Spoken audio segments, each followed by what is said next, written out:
I was at the game last night, and you couldn't ask for a better atmosphere.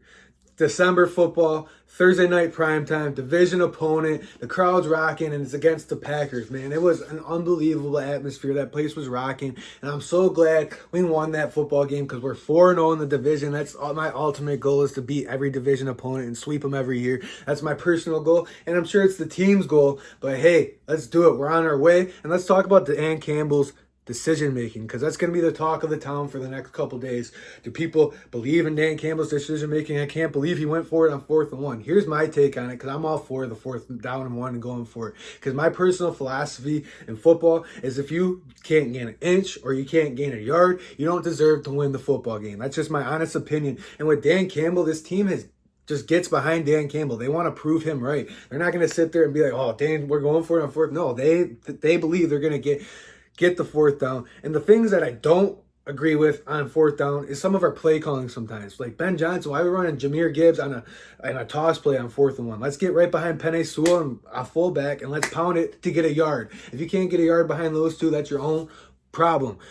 That's where I think fans and some people get frustrated with when we go for it on 4th and 1 and we don't get it. It's just the decision making and the play calling. I'm all for the 4th and 1 decision making. I'm not for some of the play calling. It should be a dive with David Montgomery or Jameer Gibbs right behind Penei Sewell every time when you're on 4th and 1. But that's neither here or there. But 4th and 1, 30 seconds or 40 seconds to go. People are like, why are we not kicking a field goal? I was at the game. Everyone was freaking out. We should be kicking a field goal here. Why are we getting on the Jared Goff trips and he gives it to David Montgomery when we get the first down?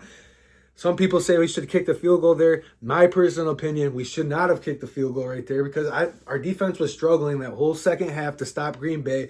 We kicked the field goal there. We give them a chance. And there could be I know they had no timeouts, but there could be a phantom pass interference called down the field because these refs have been crazy the last couple weeks.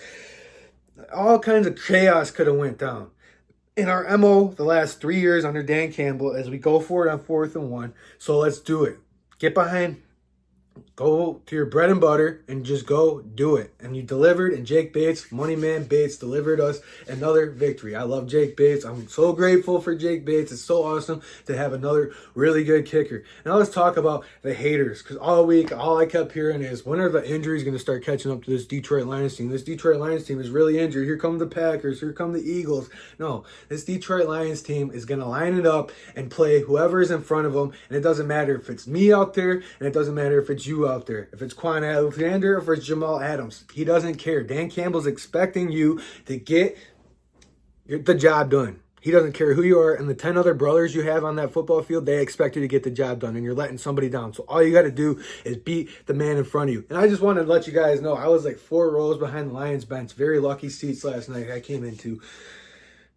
When the defense is struggling, Aaron Glenn was chewing them out. What are you guys doing? Make the tackle. This is unacceptable. And that's stuff I like to hear from our coaches. That's all I wanted to say about that. But let's flip it over to the offensive side of the ball. Shout out Tim Patrick. 2 touchdowns last night. His first touchdown in 1,000 days. He hasn't played the last couple of years due to injury. But he's been a solid piece for this team. And I'm so happy and I'm so proud for that guy to finally start getting rewarded for some of the dirty work he does for this football team. So hell yeah, Tim Patrick. I'm super proud of you and super stoked for you, man. That was awesome. Good game for you. And way to get open on 4th down. Jameer Gibbs, that one route you ran on the first touchdown, shook the linebacker. That's all we need to do, and that's one of my favorite routes in Madden to run. Just let the linebacker up and you cut back inside. That's money for a first down or money on the goal line. Let's go, baby. Jared Goff played really solid. The run game struggled a little bit. That's where, like, when we were on 4th and 1, it was just frustrating. Green Bay knew, as a division opponent, they're a style defense. They're a stellar team.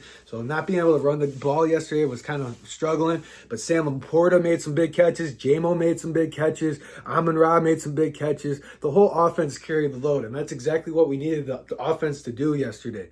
Carry the load. We knew the defense was going to be banged up. We knew special teams was banged up a little bit. Now it was the offense's time to carry the boat, to carry the boats and logs, and that's exactly what the offense did. And I'm so pumped we sitting at 12-1. That's as many wins as we had last year, and we still have 4 weeks to go. And my season prediction going into the year was 14-3. Could we be 16-1? Could we be 15-2? Who knows? I don't really see this Detroit Lions team losing again, even though next week's going to be a tough opponent against Josh Allen, but we got this mini bye week, 10 days to get healthy. Hopefully we got Levi coming back. Hopefully we got Josh Pascal coming back. Hopefully we got DJ Reader coming back, and hopefully we got Ali McNeil coming back, and that defensive line can do damage next week. I'm pumped to be sitting at 12-1, pumped to be 4-0 in the division, pumped to sweep the Green Bay Packers because that feels so good, and I don't want to hear them cry about referees.